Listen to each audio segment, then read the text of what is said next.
শ্যাম কানু আৰু সিদ্ধাৰ্থ শৰ্মা আজি 16-17 দিনে একেযোৰ কাপোৰেই পিন্ধি আছে। জেলত শুবলৈ বিচনা নাই, মাটিত শুইছে, মহৰ কামোৰ খাইছে আৰু জামিনো দিয়া নাই চৰকাৰে।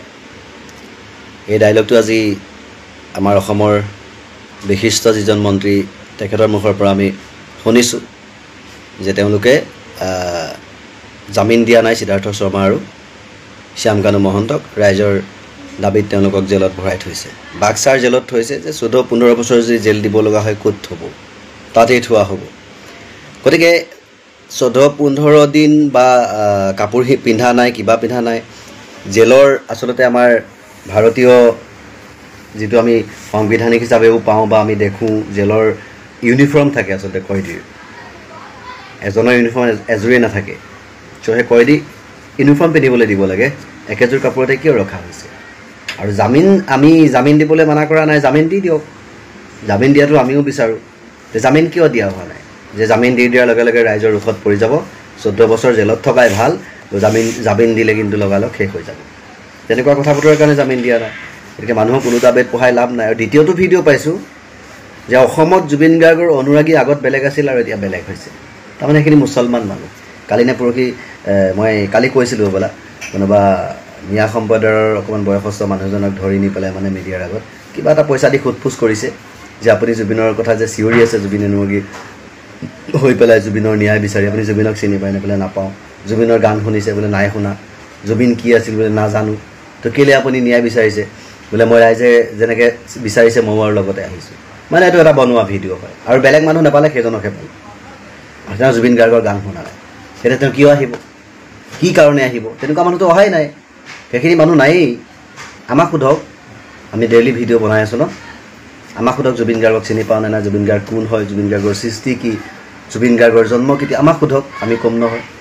নজনা মানুহক সুধি লাভ নাই। গতিকে সেইখিনি সুধি লাভ নাই। যিখিনিয়ে ৰিয়েল আচলতে অনুৰাগী হয় সেইখিনি সোধক, কি জানে কি নাজানে জুবিন গাৰ্গৰ বিষয়ে। গতিকে এইবিলাক টুলুঙা মন্তব্য দি মই কালি পৰহিয়ে গম পাইছোঁ যে এই মানুহজনৰ কথাটো আহিব। এইটো আহিবৰ কাৰণে আচলতে প্ৰথম এডভাৰটাইজ কৰা হৈছে। এডভাৰটাইজ কৰি মানে এইটো খেল কৰা হৈছে। আৰু এইটো টপিক আমি মুখ্যমন্ত্ৰী ডাঙৰীয়াৰ পৰাই জানিব খোজোঁ যে যোৱাকালি নে পৰহিৰ ভিডিঅ' নাজানো, ফেচবুকত পাইছোঁ। আপোনাৰ এই ওপৰৰ মাল পীযুষ হাজৰিকা ভঙা ভঙা মাতেৰে কৈ গৈছে যে স্পষ্ট কথা, ৰাইজে ভাল পালেও বেয়া পালেও সেইটো নাজানো, কিন্তু অসমীয়া মানুহে এইবাৰ ভোট নিদিলেও হিমন্ত বিশ্ব শৰ্মাই মুখ্যমন্ত্ৰী হ'ব। এই কথাষাৰ কিমান দূৰ আচলতে যুক্তিপূৰ্ণ কথা ক'লে তেখেতে? মানে এইটো কি এনেকুৱা ধৰণৰ কি হ'ল? এই কথাষাৰে কি বুজাব খুজিছে?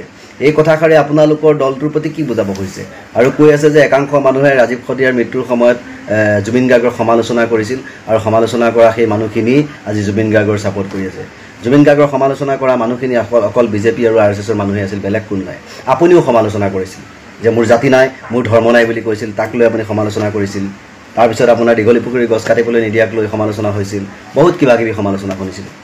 গতিকে আজি জুবিন গাৰ্গে দেশ সলাব পাৰোঁ, জ্বলাব পাৰোঁ বুলি কৈছিল, সেইখিনিও কৈছিল।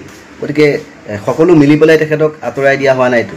গতিকে এতিয়া আঁতৰাই দিয়াৰ পিছত ৰাজপাত পাম বুলি ভাবি এতিয়া দেখিছে যে ৰাজপাত ৰাইজে দেখোন একেবাৰে 26লৈহে অপেক্ষা কৰাবলৈ কৈছে, 26ত সলাই দিব। সেইকাৰণে জোৰ জবস্ত আসন লোৱাৰ চেষ্টা কৰা নাই নেকি? তেনেকুৱা ধৰণৰ হৈছে নেকি? গতিকে কথাবোৰ ৰাইজে জানিব লাগিব। এনেকুৱা কথাটোতে কোৱা হ'ল, পীযুষ হাজৰিকাই যে ক'লে যে এই বস্তুটো এনেকুৱা হ'ব যে ইলেকশ্যনত ভোট নিদিলেও, বিজেপিক ভোট নিদিলে আমাৰ ভাল হ'ব, বিজেপিলৈ ভোটখিনি গুচি যাব। মানে কেনেকুৱা? এই কথাটো কিন্তু ৰহস্য আছে। টেম্পাৰিং হ'ব নেকি? যে বেলেগৰ যদি ভোট দিবলৈ যায় সেইখিনি বিজেপিলৈ যাব, বিজেপিৰখিনি বেলেগত ভোট যাব, তেনেকুৱা হ'ব নেকি? গতিকে এবাৰ ৰাইজ সাৱধান হ'বৰ হ'ল।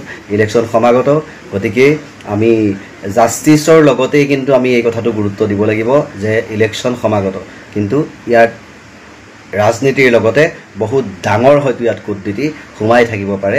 এই কূটনীতিয়ে হয়তো ৰাইজক আকৌ এবাৰ হৰুৱাই দিব পাৰে, অসমবাসী ৰাইজক। গতিকে ৰাইজ সাৱধান, ইয়াত গুৰুত্ব দিয়াটো ভাল। আৰু আমি দেশৰ ৰজাৰ পৰাও সুধিব বিচাৰোঁ যে আপোনাক ভোট নিদিলে আপুনি মুখ্যমন্ত্ৰী আকৌ হোৱাৰ মানে কথাটো কেনেকুৱা ধৰণৰ? ৰাইজক এবাৰ বুজাই ক'লে ভাল হ'ব, নহ'লে ৰাইজে কথাটো ভুল বুজি কিন্তু বহুত কিবা কিবি ভাবিব পাৰে। তো ধন্যবাদ। জাষ্টিছ ফৰ জুবিন গাৰ্গ, জয় জুবিন গাৰ্গ। ধন্যবাদ।